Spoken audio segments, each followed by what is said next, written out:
Welcome to The Explainer. Today, we're breaking down the powerful and honestly game-changing marketing philosophy of Seth Godin. We're going to go way beyond just tactics and really get into his blueprint for building something that actually matters. A brand that people are excited to talk about. Okay, let's just dive right in. Are you doing this? So many brands, and hey, maybe yours too, are just stuck on this social media hamster wheel. You're chasing these massive follower counts, you're racking up likes, but when you really look at it, none of it is turning into real, sustainable business. It feels like you're doing a lot, but you're not really going anywhere. And this quote from Godin, it just cuts right to the heart of the problem, doesn't it? We've all gotten a little addicted to these numbers that feel important, but at the end of the day, they're pretty much empty. We're measuring all this activity, but we're not measuring any real impact. It's a trap. And it is so easy to fall into.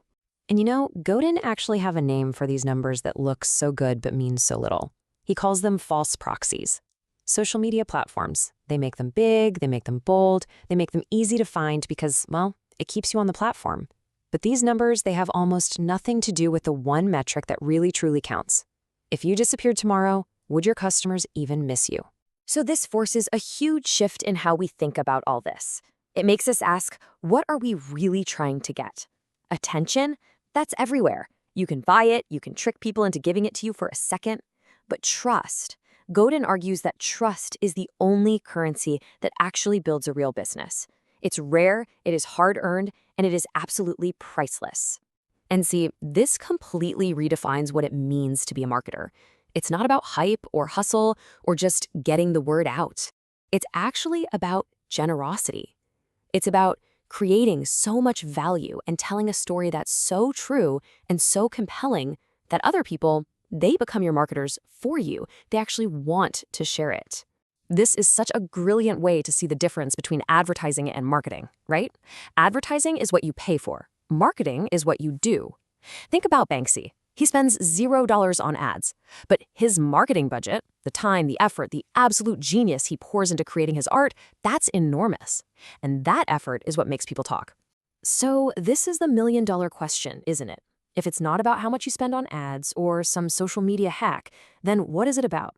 Well, the answer, according to Godin, isn't some big, complex formula.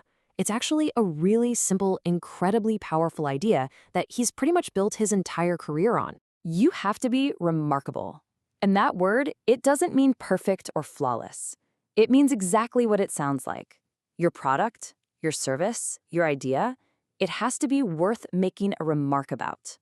It needs to be interesting enough to stop someone in their tracks and make them want to go tell a friend. He tells this fantastic story that just makes this whole idea crystal clear. So picture this. You're on a road trip with your family. You're driving through the beautiful French countryside. And you look out the window and you see cows. Now, for the first few seconds, they're kind of charming, right? But pretty soon, they just blend into the scenery. Brown cow, another brown cow, a black and white one. They're boring. They become invisible. They are not remarkable. But then, what if you saw a purple cow? Everything would change. You'd slam on the brakes, you would get out of the car, you'd take pictures, and you would tell everyone you know about the day you saw a purple cow. That is the goal. In a field full of boring, you have to be the purple cow. Now, here's the crucial part. You cannot be a purple cow for everybody. In fact, the fastest way to be boring is to try and please the masses.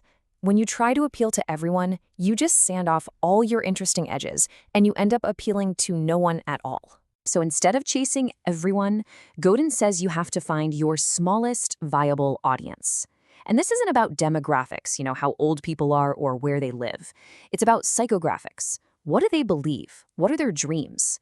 Find that specific group, that tribe, and make something just for them. Serve them and only them relentlessly. Okay, so this all sounds great in theory, right? But Godin makes it super practical. He offers a really simple, powerful test that you could run right now to see if your purple cow idea is actually going to work. He calls it the 10-person test. And the logic is just so simple. Find 10 people who are the absolute perfect fit for your idea, people who already trust you. Share it with them. And then, and this is the most important part, do nothing. Just watch. Do they go tell other people? If they don't, the problem isn't your marketing. The problem is your idea. It's just not remarkable enough. Go back to the drawing board and make it better. So the biggest takeaway from all of Godin's work isn't really a marketing tactic at all. It's a strategic question. So forget the followers, the likes, the funnels, just for a moment. The very first and most important step to becoming remarkable is to ask yourself, with brutal honesty, what is the change I'm trying to make, and who am I trying to make it for? Answering that, that's where real marketing begins.